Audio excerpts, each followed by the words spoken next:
real estate in Canada is crazy. It's crazy, absolutely. It's insane. I partnered with my brother and we used that money to buy a second rental property. And if you want to learn more about real estate, Robert Kiyosaki, he is a genius. His book, Rich Dad Poor Dad, is a really great book. Right. Not everything he says in there is for everybody.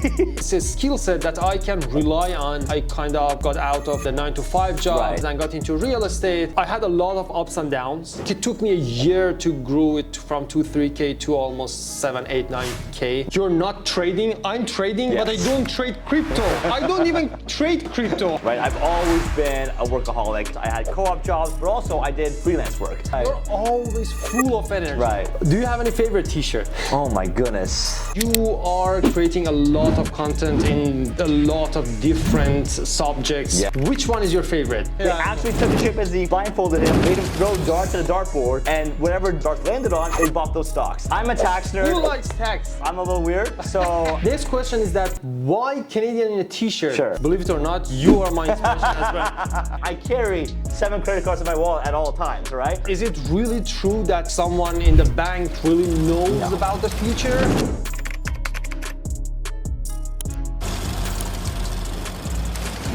Hello everyone, welcome to another video. Here in the house we have Canadian in a t-shirt. Hey guys. I think everyone knows you, but if you don't, just please introduce yourself. Sure, well thank you for having me on your show. I'm really excited to be here. My name's Adrian, the Canadian in a t-shirt. I've been running a YouTube channel called Canadian in a t-shirt for about 4.5 months now. All about anything to do with money. It's targeted specifically for beginners and for Canadian beginners, right? Whether that's Canadian taxes, how credit cards work, how investing works, how to start a business, real estate, all that kind of stuff, right? I love talking about money. I've always loved kind of teaching, you know, friends and families, even like, you know, poor strangers who are sitting next to me on the bus. I loved kind of giving unsolicited advice and kind of sharing my thoughts. And now I found an avenue to do this on YouTube where, you know, for some reason people resonate with my message and my lessons.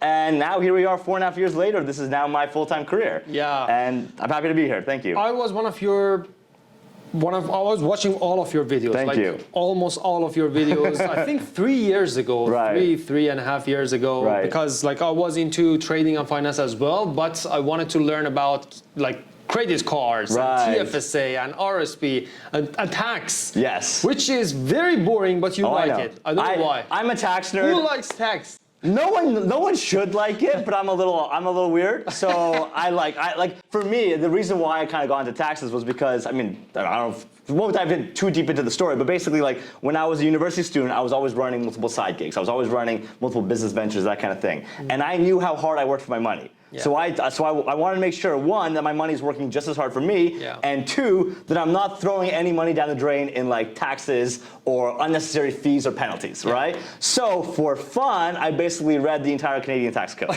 right?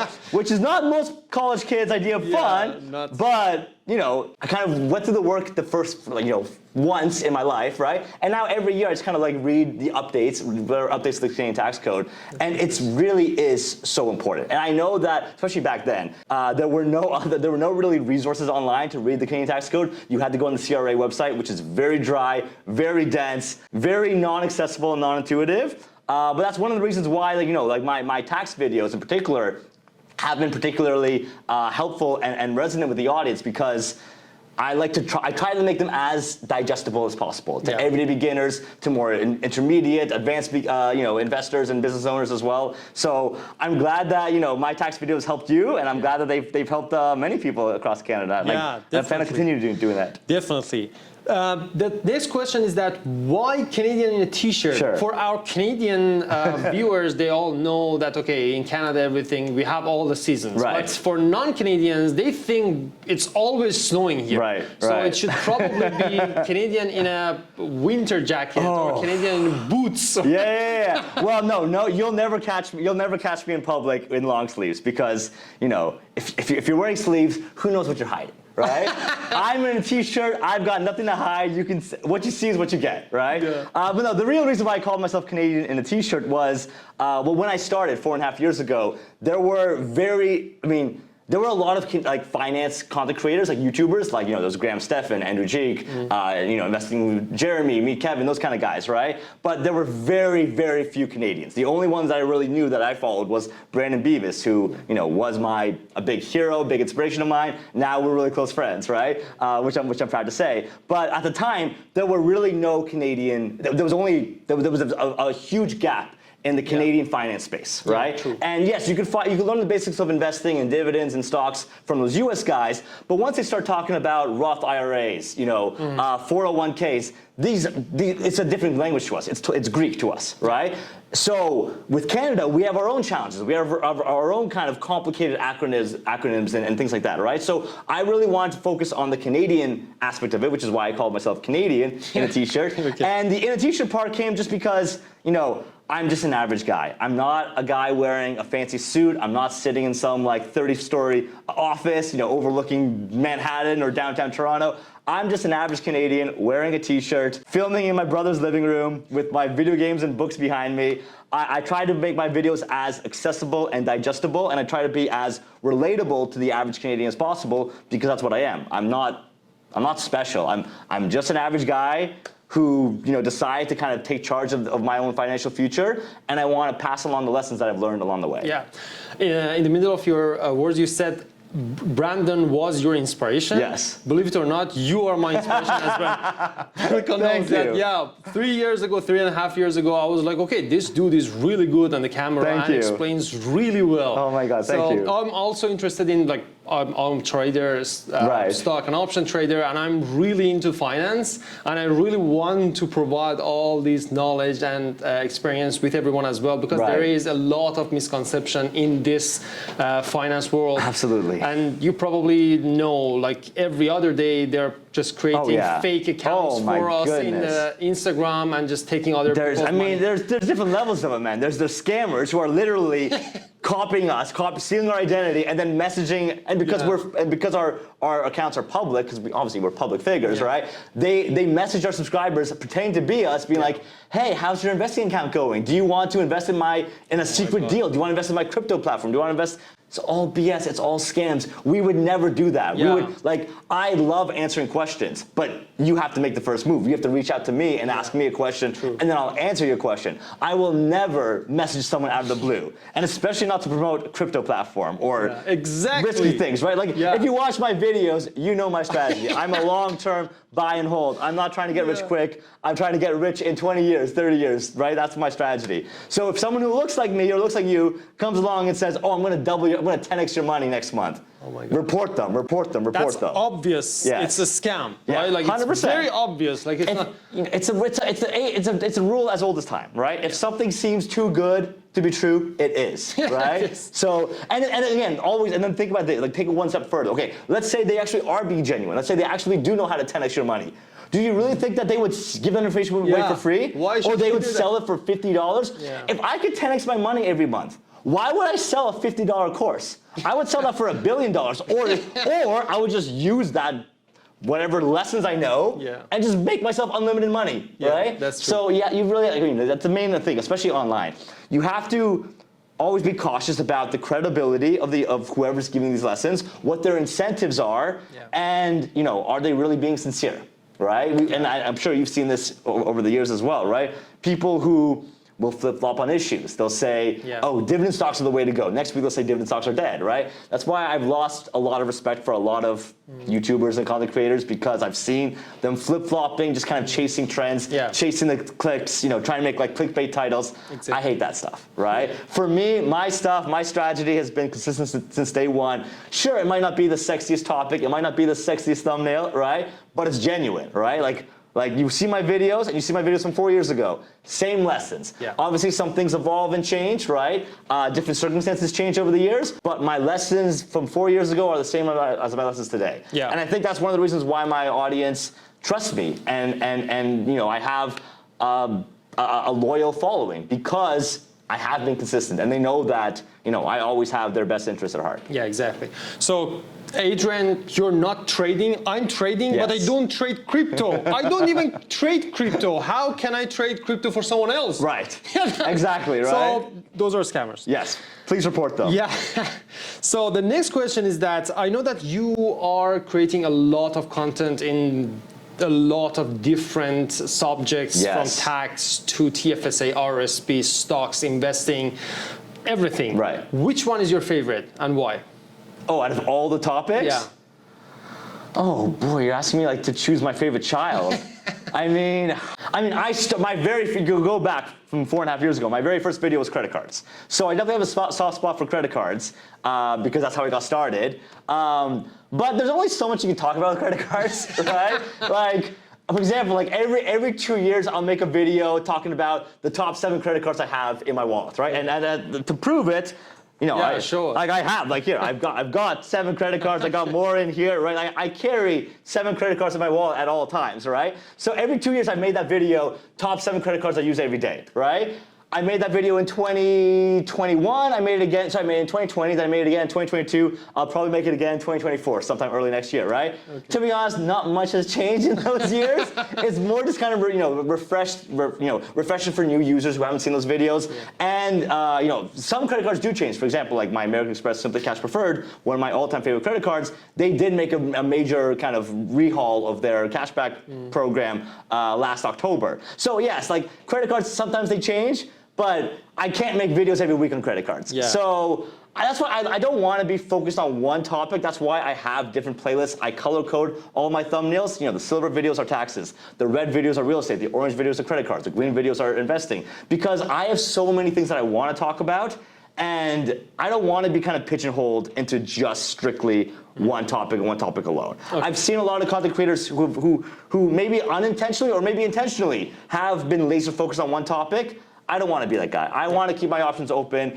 Maybe that hurts the algorithm, the YouTube algorithm, because the YouTube doesn't really know what to expect when a video comes from me, right? But at the same time, like, I have so many things that I'm passionate about. I want to share those lessons with the audience. So basically my strategy is I talk about what I want to talk about. Whether that's taxes today, whether that's stocks tomorrow, whether that's starting a business next week, you know, it's up to me. Okay, so I'm telling you what is my passion. Yes, so my passion is trading and investing. Yes. In investing, and I know that you invest in stocks. I want to know what is your investing strategy and what companies do you mostly invest in and why? Okay. Sure. So, I mean, you know, that's a great question. I have 2 main kind of pillars, like fundamental pillars of my investing strategy. One is long-term investing. Right? What I mean by that is I don't try to get rich quick. I don't try to double my money next week. I don't try to 10x my money next month. How long? Because people are like, okay, yes. I wanna wait for a couple of years. Sure. But they're like, okay, should I wait for 3 years? Should I wait for 5 years? For me, the longer the better. All of my investments are really planning for retirement, right? My absolute minimum. I will not put money into the stock market unless I know that I won't touch that money for at least 3 years. So I'm not going to buy any stocks unless I know for a fact I don't need this money for at least 3 years, but ideally longer, ideally 5 years, 10 years, 20 years, 30 years, because when you're investing, time is really your greatest asset, right? I don't believe in, I don't know if we can have a discussion about this, but for me, I don't believe in timing the market, I believe in time in the market, right? So my number one kind of pillar of my investing strategy is investing in quality stocks, quality, like well-established companies that have a long-term track record, that have a history of being profitable year after year, quarter after quarter. Yes, maybe once in a while they might have a bad quarter, but I don't care. I don't care if TD stock goes down next month. I care about TD stock 10 years from now, 20 years from now. So I really care about quality companies long-term.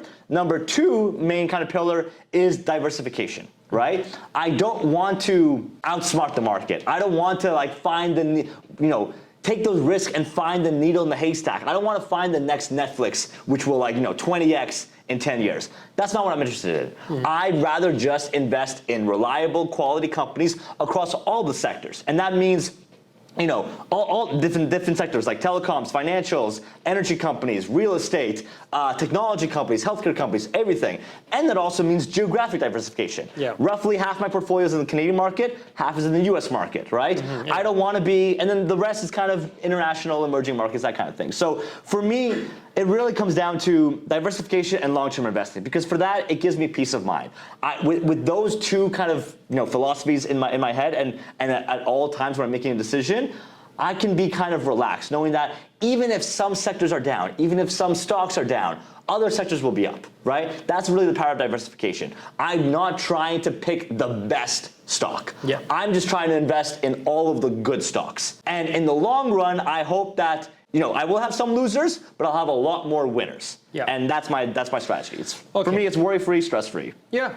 So I want to talk about a kind of controversy that a lot of people kind of have. Sure. And unfortunately, it comes from the corporations. I will explain what it is.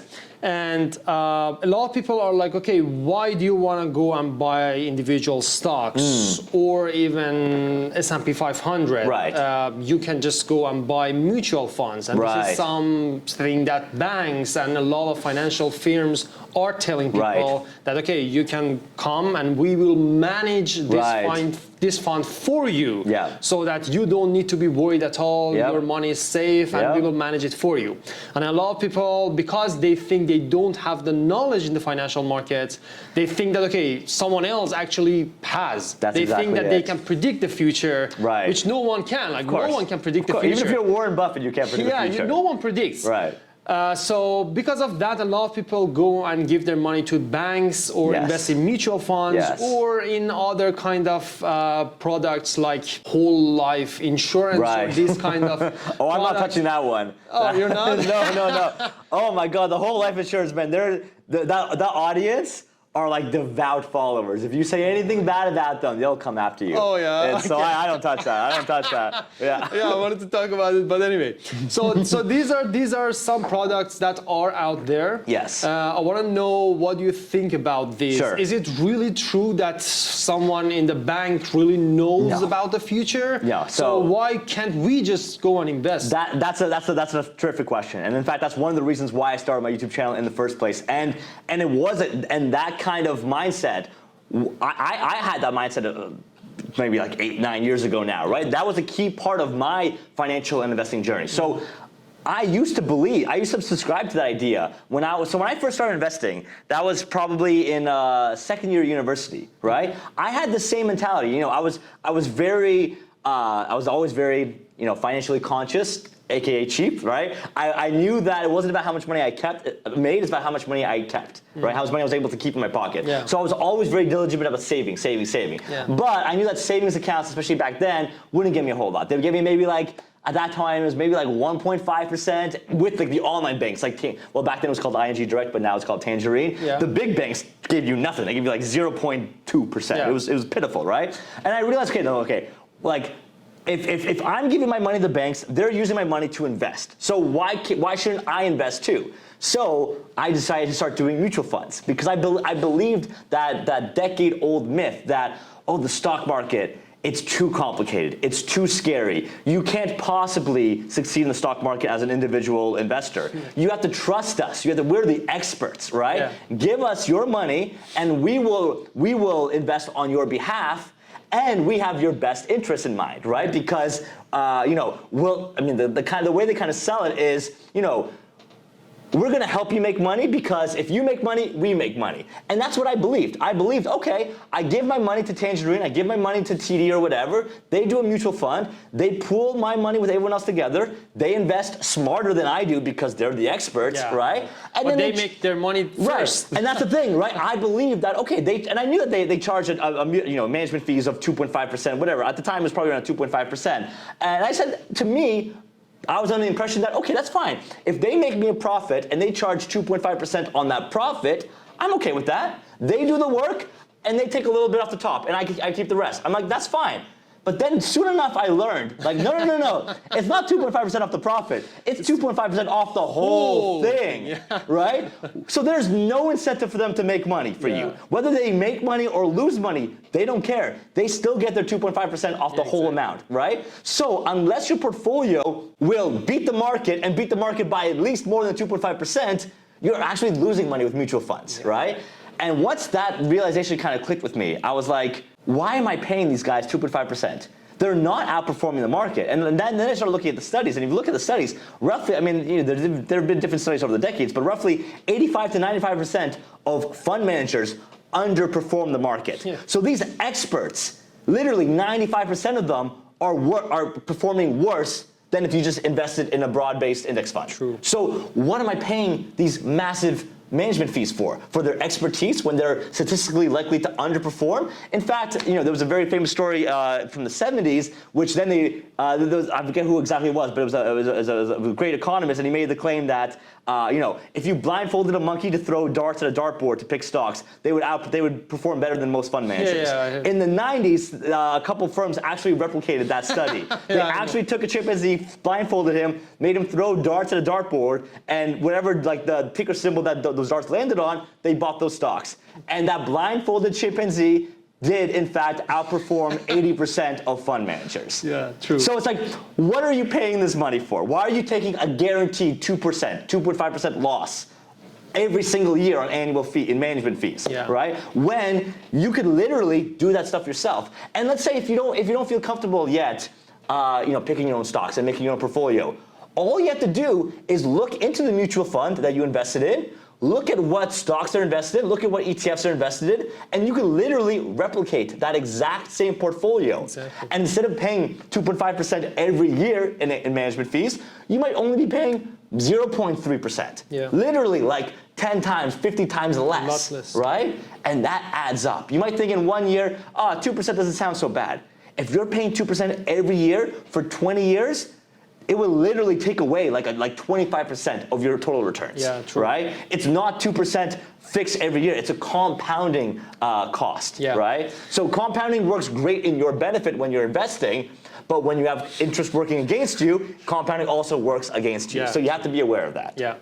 Or they can just I mean, if someone has the knowledge, or you can just go over the financial sheet, P ratio, like all these reports on revenue and profit of the company. You can literally just check out the history and learn from the history and see whether the company is a good company or not. Very basic. Or you can just go and buy ETF. It's a lot easier. There you go. Like just buy S&P 500, Seriously. NASDAQ. They are very safe. I think, Obviously, a COVID happens, the prices will drop. But you can't avoid that. That's the market. You can't avoid that.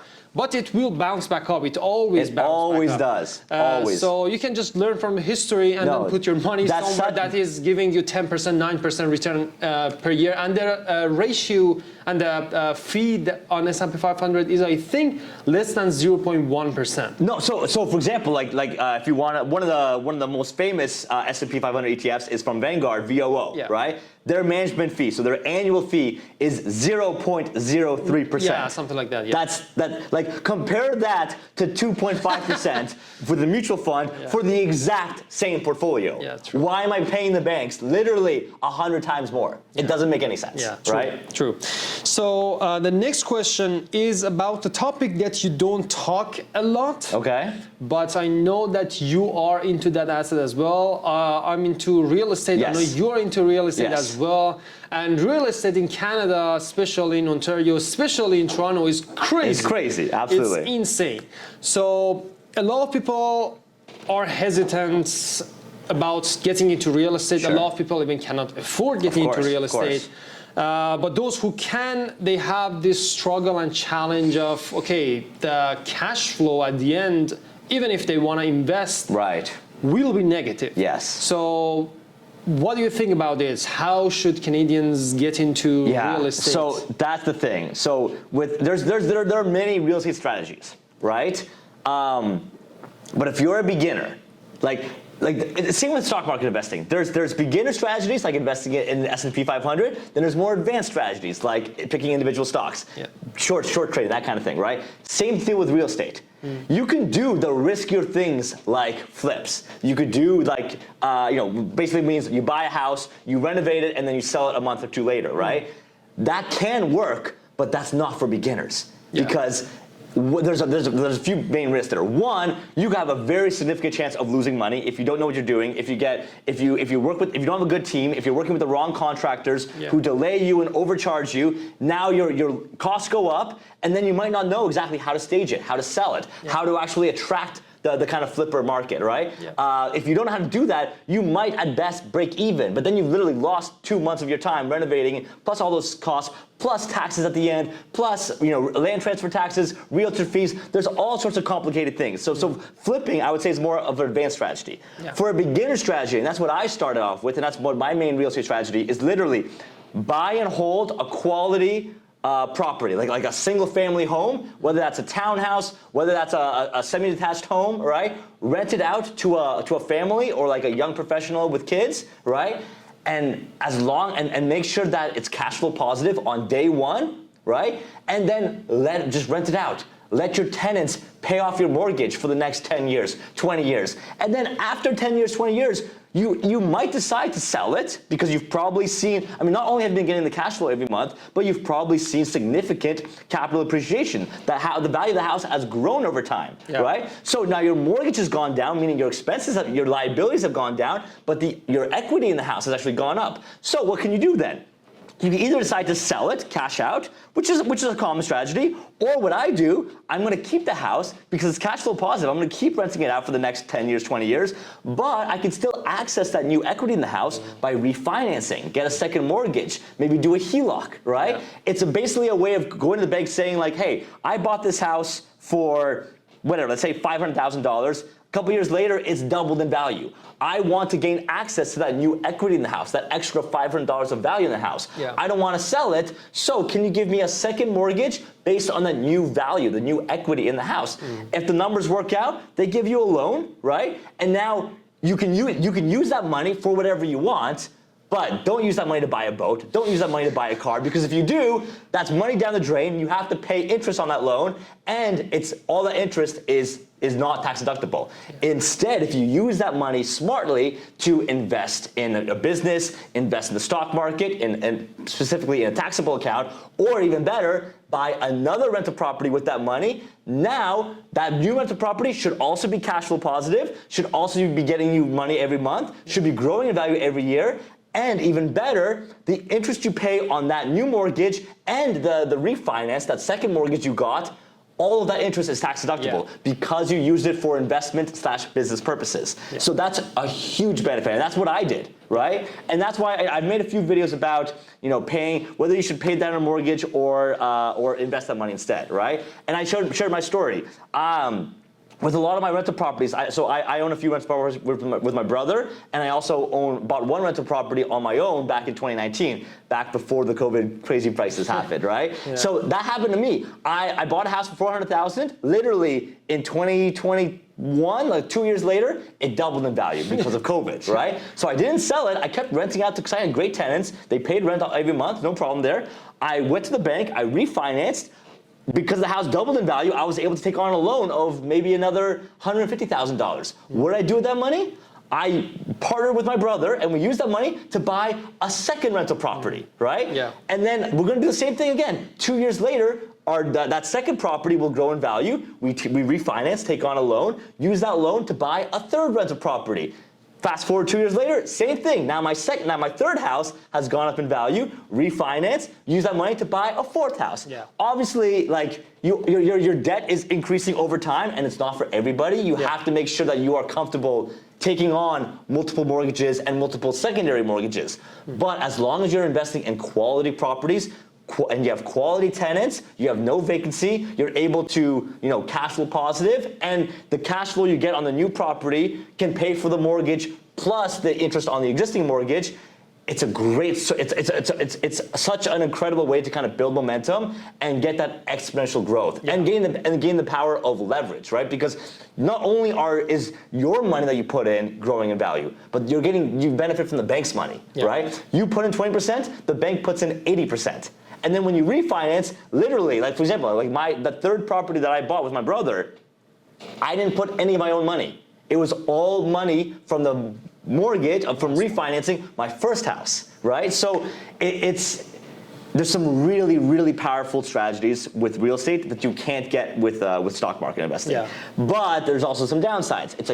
The barrier to entry is huge, right? Yeah. You need that if you're buying a rental property, you need that 20% down payment, right? If you're looking at a $500,000 house, that's $100,000. If you're in Toronto, you're looking for $1 million house, you need $200,000 up front. Yeah, true. Plus, you need to have the income to kind of, justify, especially right now with the high interest rates and all that kind of stuff and the stress test, right? So the barrier to entry to real estate is significantly higher. And that's a struggle that a lot of people face, right? Yeah. One of the strategies that I used was I was lucky that I was able to partner with my brother, right? So instead of me saving for 4 years, 5 years to buy a house on my own, my brother and I were 50-50 partners. So we only have to save half the amount of money. So instead of buying one house every 4 years on our own, by buying a house together, we can buy a house every 2 years. Yeah. So this way, every 2 years, I buy 50% of a house. Yeah. So in 4 years, I own 2 halves of a house. In 6 years, I own 3 halves of a house. That's better than waiting 4 years at a time to buy a house on my own, right? Yeah. So I think especially if you're living in areas like Vancouver, Montreal, Toronto, really high real estate price areas, you really have to get creative with how you get started because the first house is the hardest, right? Yeah, it's true. The second house is going to be much easier because you get to leverage and refinance and all that kind of stuff. So you might want to get creative, maybe partner with people you trust, not necessarily family and friends, right? Like that could also be a sticky situation. So there are definitely strategies out there. It's not hopeless. It's definitely more difficult than it used to be, especially in Toronto. No question, no one's denying that. But I also see a lot of comments on YouTube or on Blossom or whatever, people saying like, oh, I've given up hope. It's not even worth me opening up an FHSA account because I will never buy a house in Canada. Like you can't, like if you have that kind of defeatist mindset, then if you want to hold on to that victim mentality, you're not going to get ahead, right? We can all acknowledge the realities of the situation. That is definitely more difficult now than it's ever been for previous generations. No one's denying that, right? Yeah. But are you either going to just give up hope and just kind of like, throw your hands in the air, say, okay, I might as well not save my money. I might as well just, YOLO or whatever. No, there are more difficulties today, but there are also more opportunities. Yeah, true. You have to be willing to put in the work, make the sacrifices, step outside your comfort zone.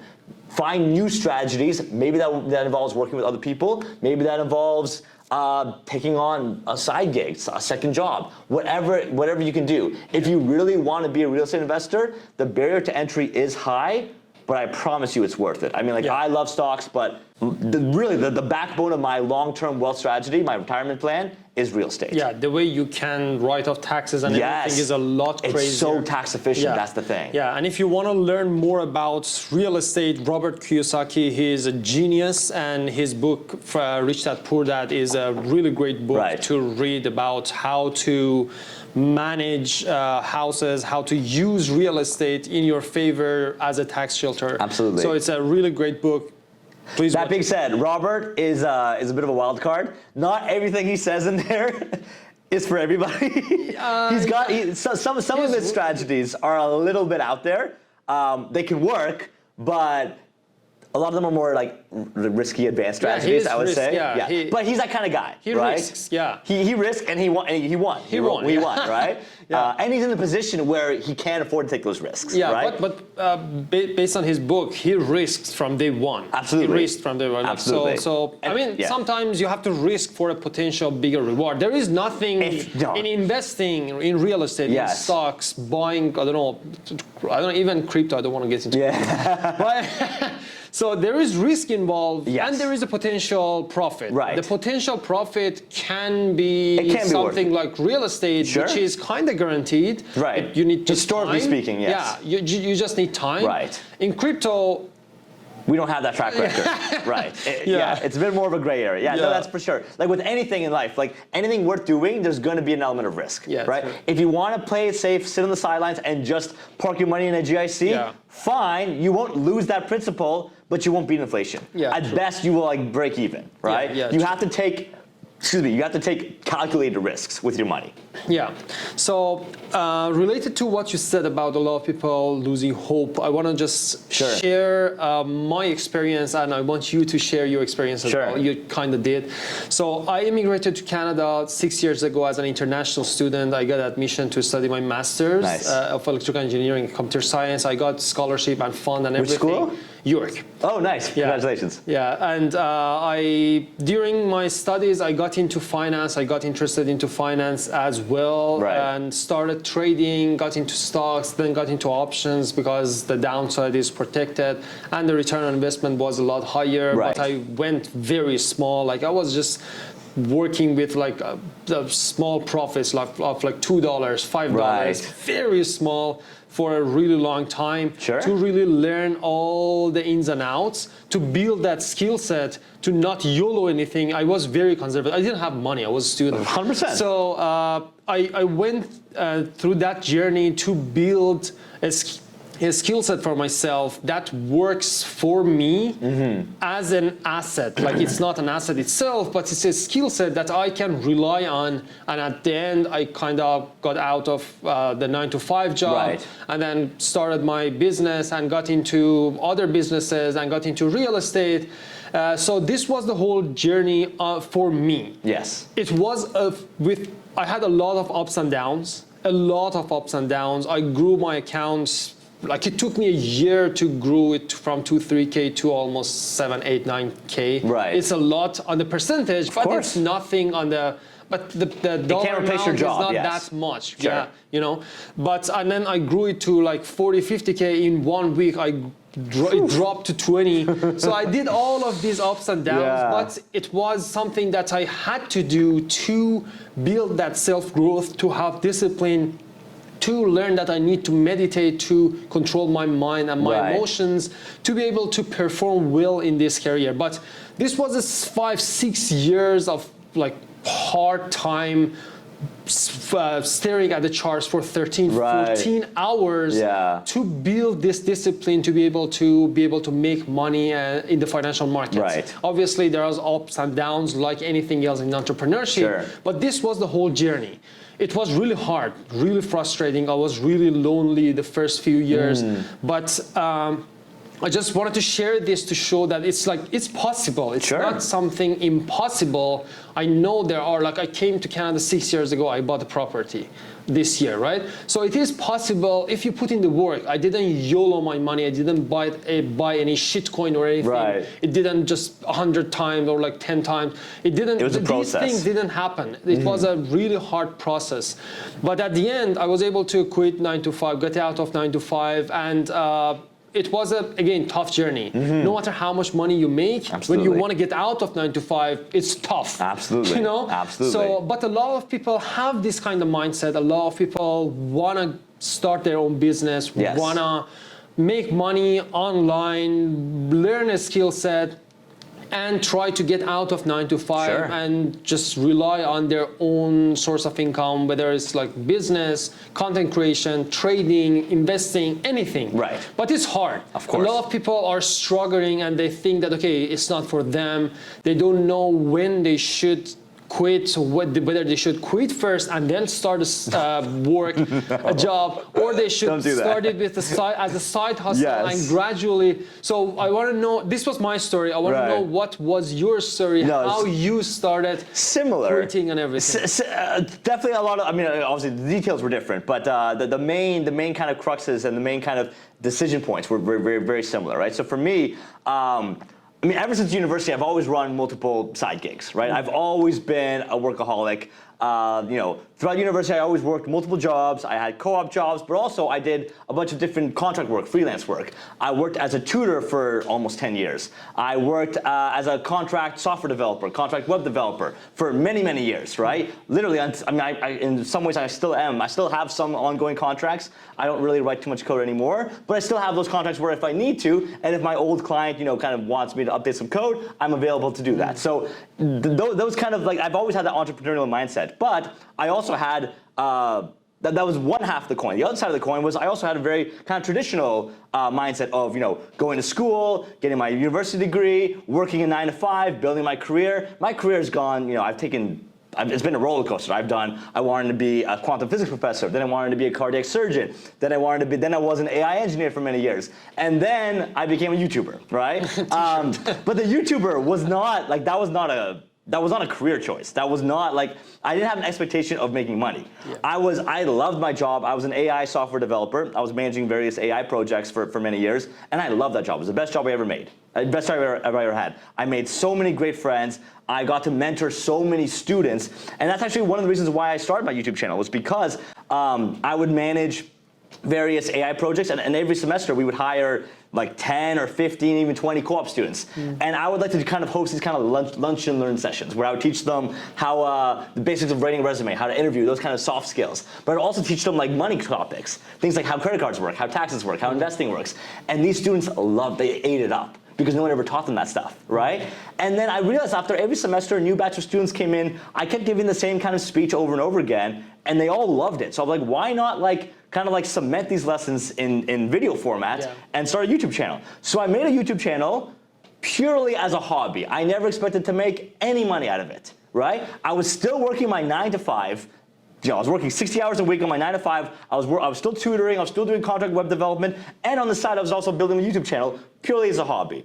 Fast forward maybe a year and a half later, I finally reached 1,000 subscribers. I started gaining traction. People started following me, and I got my very first paycheck from Google. They sent me $75, right? So I still have that letter from the mail for a Google envelope, right? A check for $75. So that was super cool, right? But $75 is nothing. I can't do anything with that, right? Yeah. But I kept going, and I knew that I was passionate about YouTube, and I was passionate about kind of growing this audience, growing this community, helping people out, engaging people one-on-one, because I'm a natural teacher. I've always been a teacher in all of my jobs and in my tutoring gigs, all that kind of stuff. So I loved having this kind of engagement with my audience. And sure enough, while I was working my full-time job, while I was working my other businesses, while I was starting my real estate journey, my YouTube channel started to grow. And it got to the point maybe about 3 years into my YouTube channel where I was making enough money, not as much as I was making in my job, obviously, because I had a pretty good, AI was a pretty well-paying career, even back then, but especially now.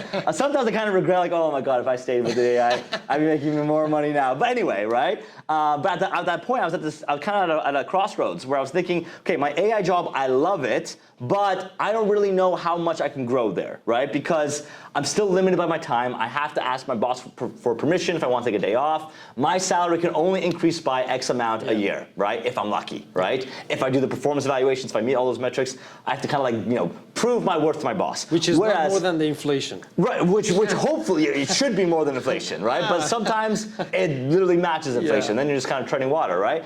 But my YouTube channel was growing every month. And I was thinking, okay, I'm not making so much money with YouTube now, but with YouTube, it gives me the flexibility to be my own boss. It gives me the flexibility to do what I want, work when I want, work with who I want, choose what I want to work on, choose what I want to talk about, right? And I saw the opportunity for growth because with a job, there is a ceiling with how much money you can make. And even if I make great money, there are no tax benefits, right? If you're at a 43% tax bracket, meaning you're making over, let's say, $102,000 in Canada, in Ontario, 43% of your money 43% of your new money is gone. Yeah. So if your boss says, "Oh, great job, Adrian, you killed that project. Here's a $10,000 bonus," I don't get $10,000. I only get $5,600. The rest goes away in taxes, right? Yeah. So when you're with a full-time job, I don't have as many incentives to bust my ass and work harder. I was working 60 hours a week, but I only got paid for 40 hours a week. The extra 20 hours, that was just me making the company rich, me making the shareholders rich. Yeah. Whereas with YouTube or all my other businesses, all of the blood, sweat, and tears I put into the business, I build equity in that. I get to reap the rewards of that effort, right? So I made the decision where even though, I wasn't making as much money as it was in my job, I was making enough money that I could comfortably afford my monthly living expenses if I continue to kind of remain like a minimalist mindset, right? Yeah. But with the expectation that this would hopefully grow over time, right? So I made the call, and again, this was at a time during COVID where some good friends of mine, they were like getting fired, they were losing their jobs. Yeah. And here I am, I felt kind of guilty, voluntarily quitting a great job, right? To be a full-time YouTuber, right? Which is crazy. I mean, you can imagine the conversation I have with my dad, telling my Eastern European father, right? Oh, hey dad, I know I have a great career as an AI software engineer. I'm gonna quit that to become a social media influencer. He's like, what was the answer? oh my God, he thought it was crazy, right? He's like, I'm shipping you back to Romania, right? To this day, my father, like, we'll be having dinner. He'll be like, so he calls me Adi. Like, so Adrian, when are you gonna give up this YouTube thing and go back to work as an engineer? I'm like, still? no, still. Oh. I'm like, no, like this is my career now. I love it. This is my thing. This is my company. I own it, right? I'm CEO of Canadian the T-shirt Inc., right? So it's funny, right? Like, you know, those are the kind of mindsets are always kind of there, and I always have those kind of like moments of doubt, being like, oh, like, can I do YouTube forever? Like, what if like the algorithm changes? And I mean, I've seen this with YouTube or with any business. You're gonna see ups and downs. Yeah. I saw months where I made really good money. Like for example, when GameStop, when the GME stock was going on and AMC stock was going crazy, everyone was searching for, on YouTube, how to buy stocks, how to buy US stocks in Canada. Yeah. And what do they see? They see my video at the top, right? So those few months, I made really good money, right? But then, you know, things changed. You know, people's search results, kind of, you know, like people's appetite for YouTube content changed. TikTok came around, right? So now, like, the views have definitely gone, you know, going up and down. And with that, the money has gone up and down. But if you can kind of like, if you have that kind of mentality, one, that you have, like, you know, you have cash reserves, you save money, right, for a rainy day. And if you're the kind of person where you can kind of stomach those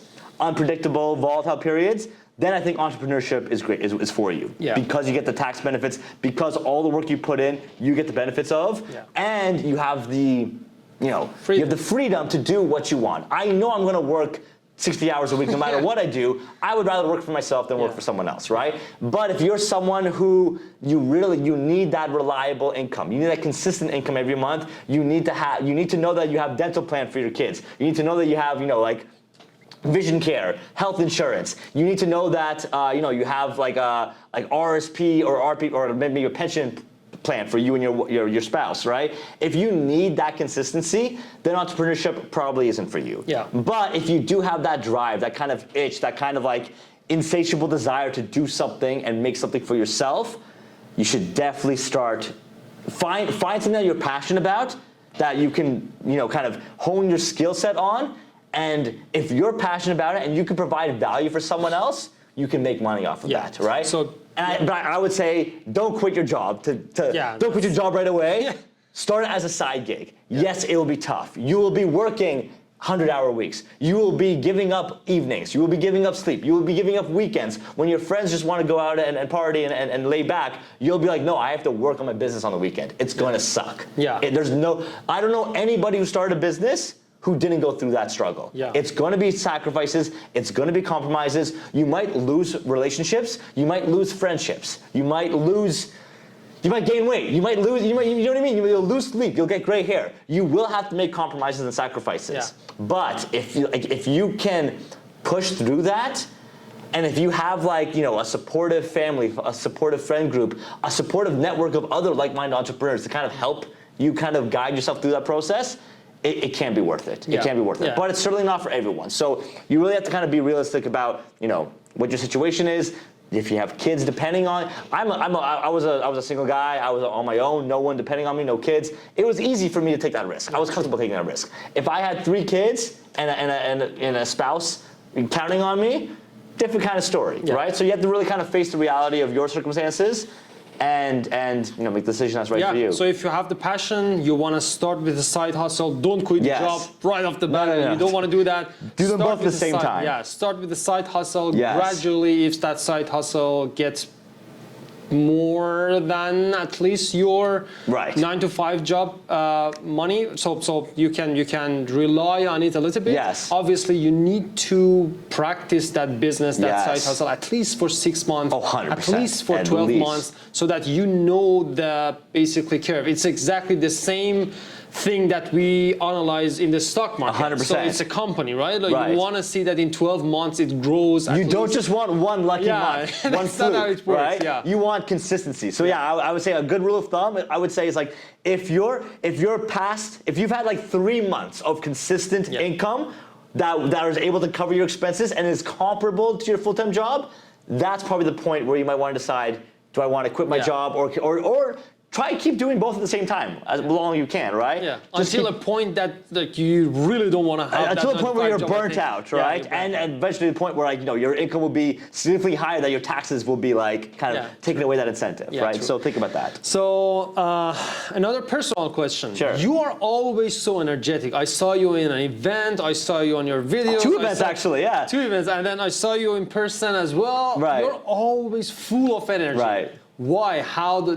Have you ever been like you've been like this your whole life, or like? I can't explain it. I mean, I was always pretty. It's funny. Like most people when they meet me, they think I'm very extroverted and outgoing. Like I'm energetic, but I'm actually very introverted. You are. I'm very like I'm actually very, maybe shy is not the right word. Like I made a very conscious effort over the years to be more outgoing, to step outside my comfort zone. I do not like going to a big party with like 20 people there that I don't know. I don't like stepping into like a circle, like a big group discussion where like I just you kind of like force myself into the conversation and hoping that I don't sound like a fool. I don't like that stuff. I like talking with one-on-one, like me and you. I like talking in small groups, like a group of 3 people, 4 people. That's the kind of environment I thrive in. Being like in a, talking to an event, like for example, the Blossom event we did in Toronto at the Rec Room, we had over 450 people there, right? Talking to 450 people on stage is not something that comes natural to me, right? But you practice. I force myself to get good at that. I still get nervous. I still like worry, like, oh my God, what if I screw up what if I stutter? What if I stumble on my thoughts? What if I say the wrong name? What if I say the wrong acronym or whatever, right? People are gonna laugh at me. Like the older I get, the more I realize no one cares. Everyone is so in their own heads. Yeah. Everyone, honestly, most people are so concerned about what they're gonna say next. Yeah. They're not even really listening to you, right? So if you screw up, they're not gonna notice. They are not. You're the only one who's gonna notice that you screwed up. Yeah, so just roll with it, right? So exactly. I definitely kind of learned. I kind of forced myself to kind of be more outgoing, be more energetic, kind of like learn how to like network and do small talk. Honestly, I hate small talk. I would rather, like, if we're stuck in a room waiting for a meeting, whatever, I would rather us talk about politics or like the meaning of life or like I'd rather debate like a real topic than talk about the weather or talk about how the Leafs are doing, like that. But you have to kind of like you said, everything is a skill. Everything is an opportunity to kind of become better. Like the goal is you're not going to become an extrovert overnight. You're not going to become an amazing networker or like an outgoing individual overnight. Yeah. Everyone starts from a place of insecurity, of lack of confidence, being kind of uncertain, confusion, right? Everyone goes through that, right? And people might look up to people like you and me because they've seen our journey. They see where we are today. Yeah. But they didn't see our journey. They didn't see how it was 10 years ago. They didn't see how you were 10 years ago, right? Sure. So I think the main kind of lesson I give there is no, I was not always this energetic. I was not always this outgoing. But I made a kind of a promise to myself. Every day, I want to become a better version of myself in several areas, whether that's working out. I want to be healthier than I was yesterday. I want to be sleeping better. I want to be eating better. I want to learn a new skill. I want to learn a new subject. I want to make a new connection, make a new business partner, put money aside today and make an investment today. And I want to, at least in 1 or 2 areas every single day, make a baby step. Progress is progress, right? True. You don't have to be a finished product overnight. There's going to be iterations. You're going to make 2 steps forward, 1 step back. Sometimes maybe even 3 steps back. That's okay. That's life. We're all going through it. Yeah. No one has it figured out. You can look up to Taylor Swift and Beyonce. You think, oh my God, they're perfect. They're not perfect. They're still figuring it out. Yeah. Right? So you could be inspired by others. But don't blindly idolize everyone. Yeah. Everyone's going through their own things and everyone's going through their own journey. Yeah. And To me, I find comfort in that. I know I'm not going to be Warren Buffett, but Warren Buffett's 93 years old. He's been doing this for longer. He's been doing this for 3 times longer than I've been alive, right? So I'm not going to try to be Warren Buffett. I'm going on my own path, right? I respect Warren Buffett. I like his philosophies are kind of like ingrained in my head, right? But I don't blindly copy his portfolio because we're in different stages of our lives. Really good answer. So I wanted, like, you literally explained that you were not that energetic when you started, or I don't know, 10 years ago. Sure. But you practiced. Sure. You tried to gain that learn confidence this over skill time. set. Yeah. Yes. Learn this skill set, and over time you get to this point. Everything else is the same. 100%. Like, whatever the skill set you want to have, like getting to the stock market, Right. start investing, I don't know, trading, building your business, Being a doing basketball player, whatever. anything. You need to start. Yes. Before starting, everyone sucks. Like we all suck. You don't know anything, Exactly. right? You need to practice it for not a few days, not a few months, a few years. Years, absolutely. Until you become really good at it. Right. And then obviously you don't want to compare, like your guys are watching this, you don't want to compare your chapter 0 to someone else's chapter 10. 100%, right? well said. So they have been doing this for a couple of years. Yes. He have been doing this for a couple of years. Yes. I've been doing this for a couple of years. So when we are sharing our experience about investing, trading, starting business, talking, and everything else, Right. we've been doing it for a really long time. I'm an introvert as well, Right. like you, but I've worked on it. Exactly, So, right? I yeah. couldn't tell, right? That's the thing, right? Yeah, that's the deal. So thank you so much. I have one last question. Sure. Your Canadian t-shirt. Yes. Do you have any favorite t-shirt? Oh my goodness. Again, you're asking me to pick my favorite child. I've got a closet full of t-shirts, different colors, because when I started my channel, my goal, it was probably a naive goal at the time. My goal was I wanted to wear a different t-shirt every single video. Oh. But I've been doing this for 4.5 years. I only have so much closet space, right? So I've had to duplicate a few t-shirts. I don't think I have, for me personally, I don't have I mean, all of my t-shirts are usually like geeky t-shirts that have like, you know, Star Wars on them, or Lord of the Rings, or Pokemon, or like, you know, Game of Thrones. I love that kind of stuff, Back to the Future, right? But some of my audience members have some favorite t-shirts. So there are, I mean, it's funny, like with this whole YouTube journey, like, I love, for example, I got to meet you face to face, and that was a great experience, kind of meeting people in person, right? Yeah. But for 4 years, I never met anyone in person. Yeah. It was only through YouTube comments, right? So I would make genuine connections with people, and I didn't even know their name. I just knew what their YouTube profile picture was, and I knew what their YouTube handle was, right? So for example, like, there's one guy where, I won't say his name, but I once wore a Back to the Future t-shirt, and he got so excited. He's like, oh my God, Back to the Future is my all-time favorite movie, right? And to this day, years later, every single video I make, he'll make like a Back to the Future reference. He'll be like, Great Scott! He'll be like, 88 miles per hour, right? So every once in a while, I'll wear that Back to the Future like t-shirt with a DeLorean on it, and I'm wearing it for him, right? And I know he's gonna get excited when he sees it. So, nice. yeah, Yeah, that's if my you're favorite. watching, he's wearing You know who you are. You know who you are. Okay, that was really good. So, Nice. really good answers. Thank you very much, guys. Thank you, Adrian. Thank you so Absolutely. much. Such it a was pleasure. A great talk. Thank you. My we pleasure. talked a lot about self-growth, about investing, about starting business, and I think a lot of people will learn a lot. And we from- can keep going. Yeah, we can talk. I think you can talk for 10 hours non-stop, Oh right? my God. I mean, I think 5, so at the Toronto event, I think my limit was 5 hours. I was talking nonstop for 5 hours. At that point, my voice was done. I was done. So I think, Yeah, your record is 5. I think 5 is my record. I know, that's not a record I want to beat. I was gone for the next week after that, so. Yeah, anyway, thank you so much. Thank you so much. guys. My pleasure. See you guys in the next video.